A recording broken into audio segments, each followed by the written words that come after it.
MA final contemporary sociological theories, first paper sociology. जो समकालीन समाजशास्त्रीय सिद्धांत नामक MA फाइनल का जो पहला प्रश्न पत्र है उसमें हमने प्रारंभ कर रखा है। इसकी first unit nature and meaning of sociological theory, और इसका जो दूसरा पार्ट है इसी यूनिट का वो है साइंटिफिक एंड ह्यूमनिस्टिक पर्सपेक्टिव। तो हमने साइंटिफिक पर्सपेक्टिव प्रारंभ कर रखा था। वैज्ञानिक परिप्रेक्ष्य के संदर्भ में हमने पिछले वर्चुअल लेक्चर में कुछ चर्चा की थी, जिसमें पर्सपेक्टिव क्या होता है और साइंस क्या है, फिर साइंटिफिक पर्सपेक्टिव क्या है। तो साइंटिफिक पर्सपेक्टिव के अंतर्गत अभी तक हम बात कर चुके हैं विज्ञान क्या है और पर्सपेक्टिव क्या है, इसकी हम चर्चा कर चुके हैं। अब हम बात करेंगे वैज्ञानिक पद्धति की विशेषताओं के। तो अभी तक जो हमने चर्चा की है, जिसमें हमने ये बात की है कि विज्ञान में वैज्ञानिक पद्धति के द्वारा अध्ययन होता है, इसमें जो निरीक्षण है उसके माध्यम से तथ्यों का संग्रह है, विश्लेषण व वर्गीकरण होता है। विज्ञान क्या है का वर्णन करता है, क्या होना चाहिए से अपने आप को संबंधित नहीं रखता। विज्ञान में कार्य कारण संबंधों की व्याख्या करने का प्रयास किया जाता है। इसमें सार्वभौमिक सिद्धांतों को निर्मित किया जाता है, और जो सार्वभौमिक सिद्धांत निर्मित हो जाते हैं उनका परीक्षण और पुनर्परीक्षण इसमें संभव है। विज्ञान क्या है के आधार पर क्या होगा, अर्थात भविष्यवाणी करने की योग्यता भी रखता है। इस तरह की चर्चाएं हमारी हुई हैं। और जो समाजशास्त्र की वैज्ञानिक प्रकृति के बारे में हमने फर्स्ट ईयर में पढ़ा था, सेकेंड ईयर में फिर हमने लॉजिक एंड सोशियोलॉजिकल रिसर्च में पढ़ा है। ऐसे ही MA प्रीवियस में फर्स्ट पेपर में और सेकंड पेपर में पढ़ा है। उसमें भी हमने विज्ञान के बारे में और विज्ञान की कुछ यूनिवर्सल कैरेक्टर्स के बारे में, सार्वभौमिक विशेषताओं के बारे में चर्चा की थी। वहाँ भी ये बात हुई थी कि विज्ञान तथ्यों का अध्ययन करता है, वह स्थायी होता है, विज्ञान में सार्वभौमिकता होती है, विज्ञान में तथ्यों से सिद्धांतों का निर्माण किया जाता है, ये सिद्धांत सार्वभौमिक होते हैं, ये सिद्धांत कार्य कारण के आधार पर निर्मित होते हैं, और भविष्य के बारे में भी ये बताते हैं, अर्थात उनसे भविष्यवाणी भी की जा सकती है इन सिद्धांतों का। जैसा कि पहले हमने चर्चा की है, परीक्षण और पुनर्परीक्षण किया जा सकता है। विज्ञान साधन है, साध्य नहीं है, अर्थात ये स्वयं में कोई लक्ष्य नहीं है, अपितु लक्ष्य प्राप्त करने का माध्यम या साधन है।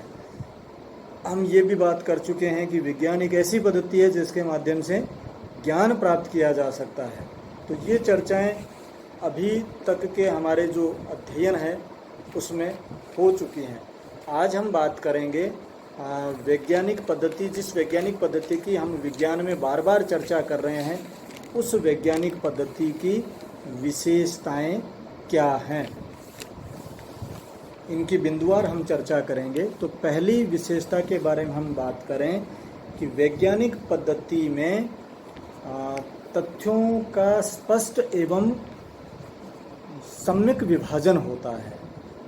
जो भी वैज्ञानिक पद्धति या विज्ञान है, उस विज्ञान में जो सूचनाएं हैं, जो दत्त हैं, वे दत्त स्पष्ट रूप से विभाजित होते हैं और वे स्पष्ट होते हैं, अस्पष्ट नहीं होते, एक दूसरे में से गुम्फित नहीं होते।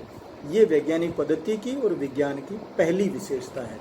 दूसरी विशेषता कि ये जो दत्त हैं वो स्पष्ट एवं सम्यक रूप से विभाजित होते हुए भी एक दूसरे से तार्किक ढंग से पारस्परिक रूप से जुड़े हुए रहते हैं, अर्थात एक दूसरे से इतने एंटायर डिफरेंट नहीं होते कि जिसमें हम ये कह सकें कि सूचनाओं की प्रकृति एक दूसरे से भिन्न है, अलग अलग है, विपरीत है। ये क्रमबद्ध रूप से या तो जटिलता के क्रम में या सरलता के क्रम में जुड़े हुए रहते हैं, बढ़ते हुए क्रम में, घटते हुए क्रम में, कैसे भी इनमें, लेकिन इनमें पारस्परिक संबंध अवश्य रहता है, संयोजित रहते हैं। तीसरी जो विशेषता है कि वैज्ञानिक पद्धति कल्पना पर आधारित नहीं होती, अपितु यह प्रयोग एवं परीक्षण की क्रमबद्धता पर आधारित होती है, कल्पना पर आधारित वैज्ञानिक पद्धति नहीं होती। चौथी विशेषता है वो है वैज्ञानिक पद्धति में वस्तुनिष्ठता पाई जाती है, ऑब्जेक्टिविटी। ये विषयनिष्ठ नहीं होती या व्यक्तिनिष्ठ नहीं होती, ये विषयनिष्ठ होती है, व्यक्तिनिष्ठ नहीं होती।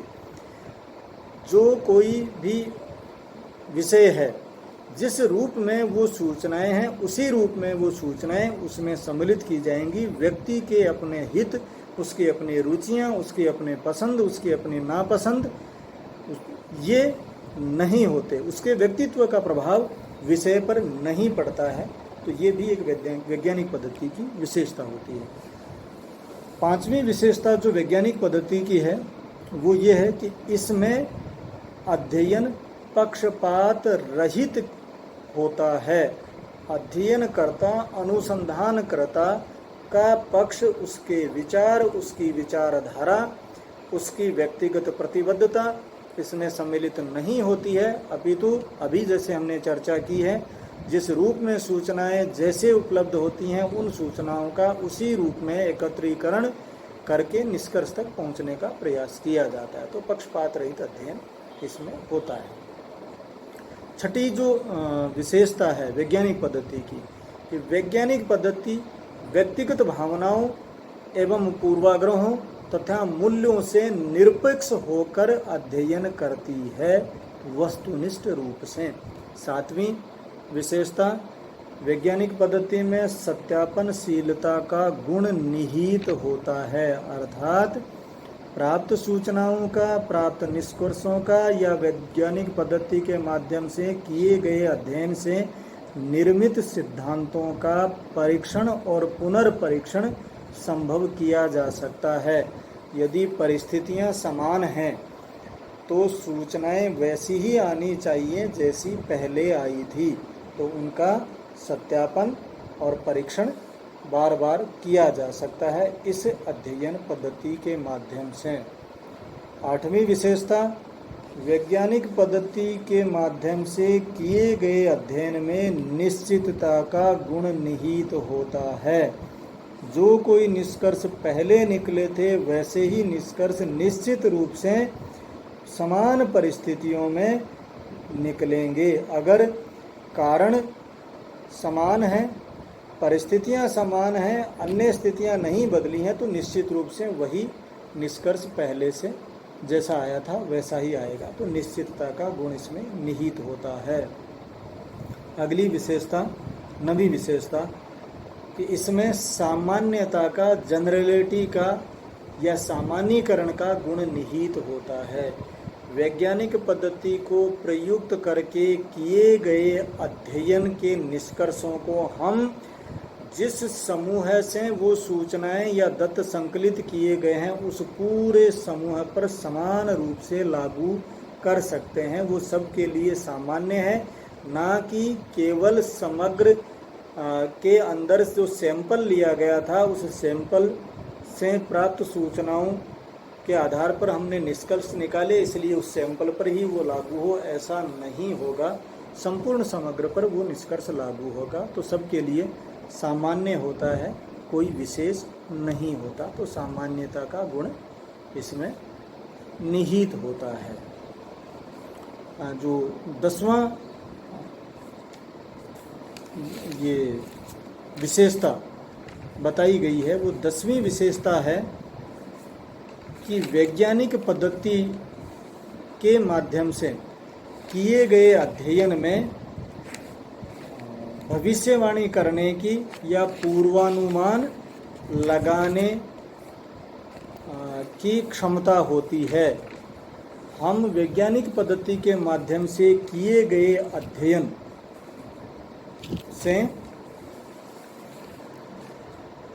किसी तरह की भविष्यवाणी कर सकते हैं और पूर्वानुमान भी लगा सकते हैं कि जब जिन परिस्थितियों में अध्ययन किया उस अध्ययन से जो निष्कर्ष निकला वैसी ही परिस्थितियां अगर दोबारा किसी समूह में उपस्थित होती हैं तो उसी तरह के परिणाम आएंगे।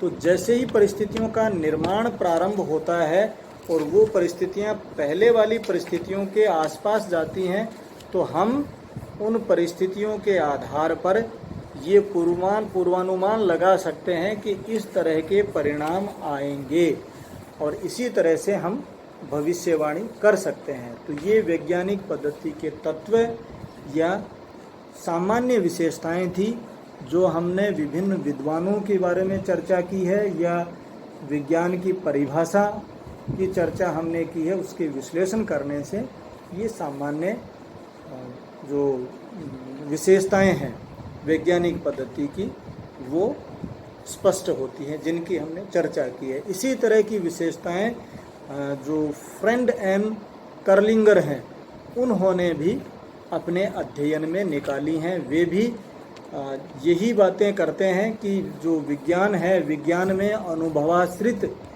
परीक्षण करने के बाद में सिद्धांत का निर्माण होता है, निरूपण होता है। जितने वैज्ञानिक परीक्षण हैं उनमें आंतरिक अनुरूपता भी होती है। विज्ञान के द्वारा प्रायोगिक परीक्षण संभव है। विज्ञान की क्रियाएं एवं दृष्टिकोण इस प्रकार के होते हैं कि उसमें पक्षपात का कोई स्थान नहीं होता। तो जो चर्चाएं हमने पहले की हैं लगभग उसी तरह की बातें फ्रेंड एंड कर्लिंगर ने अपने अध्ययन में की हैं। अभी तक हमने जो चर्चा की है इसमें ये जो साइंटिफिक पर्सपेक्टिव के अंतर्गत, जिसमें समाजशास्त्र की मानविकी प्रकृति की हमें बात करनी है, तो ये साइंटिफिक पर्सपेक्टिव में विज्ञान क्या है, वैज्ञानिक पद्धति क्या है, उसकी हमने चर्चा की है। इसके बाद में हमें बात करना है समाज शास्त्र की वैज्ञानिक प्रवृत्ति की और प्रकृति की, तो साइंटिफिक नेचर ऑफ सोशियोलॉजी की। तो वहाँ हम फिर बात कर सकेंगे कि जो साइंटिफिक पर्सपेक्टिव है सोशियोलॉजिकल स्टडी का वो क्या होता है। तो इसके लिए सबसे पहले तो हम जो समाजशास्त्र की एक विज्ञान के रूप में परिभाषा देने वाले विद्वान हैं उनकी चर्चा करेंगे।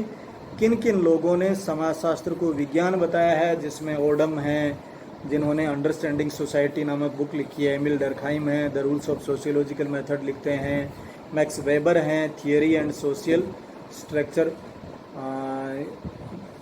Theory of social and economic structure की बात करते हैं, गिडिंग्स हैं इंट्रोडक्टरी सोशियोलॉजी की बात करते हैं, या जॉर्ज जिमेल हैं। तो ये लोग किस तरह से समाजशास्त्र को एक विज्ञान के रूप में परिभाषित करते हैं, पहले हम वो चर्चा करेंगे। इसके बाद में इन परिभाषाओं के आधार पर समाजशास्त्र की जो वैज्ञानिक प्रकृति है उसकी हम बात करेंगे। तो पहली परिभाषा दी है ओडम ने। ओडम अपनी पुस्तक अंडरस्टैंडिंग सोसाइटी में ये कहते हैं कि समाज शास्त्र वह विज्ञान है जो समाज का अध्ययन करता है, अर्थात समाजशास्त्र समाज का अध्ययन करने वाला विज्ञान है, ये ओडम कहते हैं अपनी परिभाषा में। दूसरी जो परिभाषा है एमिल डर्कहाइम की, जो उन्होंने अपनी पुस्तक the rules of sociological method में दी है, और वे कहते हैं कि समाजशास्त्र सामाजिक प्रतिनिधानों के अध्ययन का विज्ञान है जो समाज में रिप्रेजेंटेटिव हैं, सोशल रिप्रेजेंटेटिव हैं, सामाजिक प्रतिनिधि हैं जो समाज के, उन सामाजिक प्रतिनिधियों का अध्ययन समाजशास्त्र में किया जाता है। ये सामाजिक प्रतिनिधि किसे कहते हैं, ये आपने सोशल थिंकर में जब एमिल डर्कहाइम को पढ़ा है उस समय आपने इनकी विस्तार से चर्चा सुनी होगी, की होगी, पढ़ा होगा। तीसरी परिभाषा मैक्स वेबर की है, theory of social and economic जो ऑर्गेनाइजेशन है उसके बारे में मैक्स वेबर ने कहा है। वे कहते हैं कि समाज शास्त्र वह विज्ञान है जो सामाजिक क्रियाओं की व्याख्या करते हुए उन्हें समझने की चेष्टा करता है। आपने जो इनकी थियरी पढ़ी है सोशल थिंकर्स में, उसमें मैक्स वेबर की वर्स्टेहन जो पद्धति पढ़ी होगी, इंटरप्रेटेटिव अंडरस्टैंडिंग की बात करते हैं ना, ये व्याख्यात्मक समझ की, उसी व्याख्यात्मक समझ के बारे में ये कह रहे हैं कि समाजशास्त्र एक ऐसा विज्ञान है जो सामाजिक क्रियाओं की व्याख्या करते हुए उन्हें समझने की चेष्टा करता है। जिस तरह से क्रिया करने वाले ने उस क्रिया का क्या अर्थ लगाया है, वही अर्थ अगर अनुसंधानकर्ता लगाता है तो उसको हम वर्स्तेहन पद्धति वेबर के अनुसार कहते हैं। तो इस वर्स्तेहन पद्धति के अनुसार समाजशास्त्र में एक अनुसंधानकर्ता समझने का प्रयास करता है और उसी के अध्ययन का विज्ञान समाजशास्त्र है। गिडिंग्स की जो इंट्रोडक्टरी सोशियोलॉजी है उसमें वो कहते हैं समाजशास्त्र समग्र के रूप में समाज की क्रमबद्ध व व्यवस्थित वर्णन एवं व्याख्या करता है। तो एक समाज को वो कंप्लीट के रूप में, होल के रूप में, समग्र के रूप में व्याख्या करने का प्रयास ये करता है। तो ये आज हमने बात की है समाजशास्त्र को विभिन्न विद्वान किस दृष्टिकोण से कैसे देखते हैं। हमने उन विद्वानों के लिया है जिन्होंने समाजशास्त्र को एक विज्ञान माना है। कल हम इसी पर आगे विचार करेंगे, इन्हीं परिभाषाओं के आधार पर कि समाजशास्त्र की प्रकृति क्या है, कैसी है। धन्यवाद।